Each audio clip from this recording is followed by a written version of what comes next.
Pendant des années, en tant que principal dirigeant du Hamas à Gaza, Yahya Sinwar a développé les capacités militaires du mouvement islamiste à Gaza.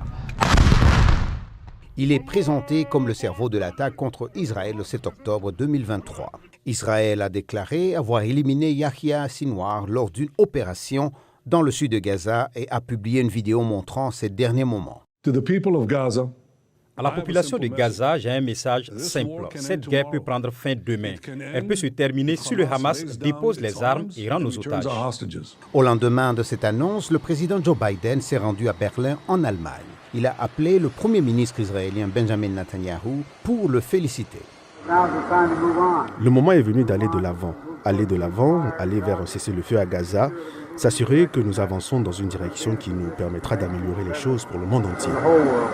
La campagne militaire israélienne a visé les dirigeants du Hamas, mais a également tué des dizaines de milliers de civils palestiniens. L'appel de M. Biden à mettre fin au combat a été réitéré quelques instants plus tard par sa vice-présidente Kamala Harris.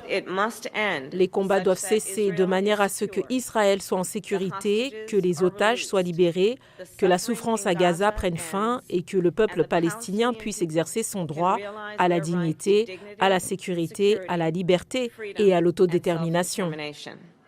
Les familles des otages israéliens, toujours détenus par le Hamas, disent que l'assassinat de Sinwar rend plus urgente la conclusion d'un accord de cessez-le-feu. Leurs vies sont plus que jamais en danger. Nous appelons le gouvernement israélien et l'administration américaine à agir rapidement et à faire tout ce qui est nécessaire pour parvenir à un accord avec les ravisseurs. Mais malgré la pression croissante sur le gouvernement Netanyahou, la fin des combats à Gaza n'est peut-être pas l'objectif principal d'Israël. L'attention d'Israël et de l'Amérique se porte sur le Liban parce qu'il existe une opportunité d'affaiblir considérablement le Hezbollah.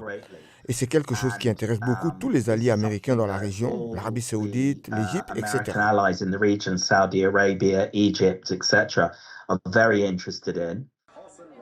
Après une année de campagne militaire israélienne intense, les habitants de Gaza disent que la mort de Sinwar ne mettra probablement pas fin à la guerre.